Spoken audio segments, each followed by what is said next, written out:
من كم يوم والله بالصدفة هيك مرور كرام، يعني شفت لايف وفيه شخص معارض يعني معروف. ما بعرف، أنا ما بصنفه معارض قد ما بصنفه هو يعني سوشيال ميدياوي، يعني أوكي.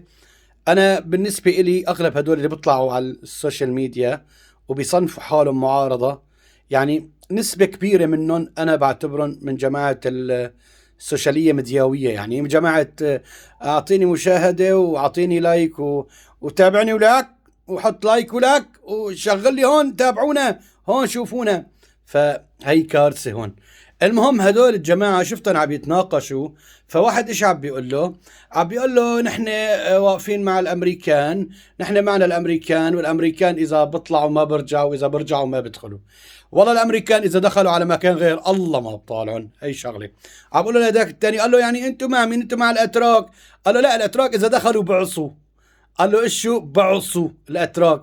كله اذا دخل بيعصى، كله اذا دخل بيعصى. فتعال احكي لك شغله مشان ما ندخل بحديث طويل عريض، وبعدين هي من الاخر تعال اعطيك اياها. نحن الشعب السوري كلياتنا منقسمين على بعض، تمام؟ كلياتنا كل القوميات.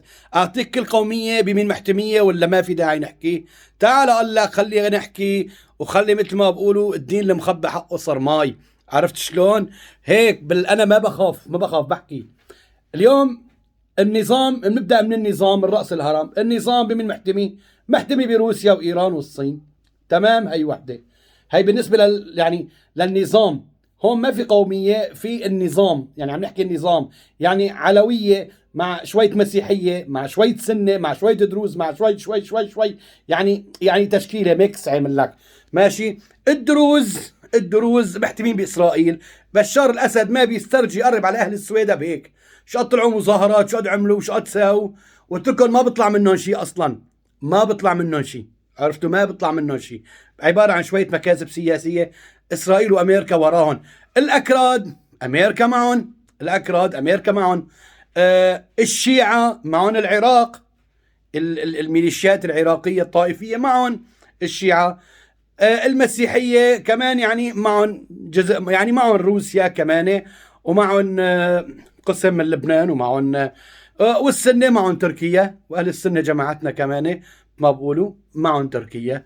هذا الفيديو صار طائفي بالمية مية. يعني هلا أنا بنحكى علي أنا زلمة طائفي قومجي كك كك كك كك إلى آخره. هاي الحقيقة. عجبتك أهلا وسهلا، ما عجبتك شد رحالك وارحل.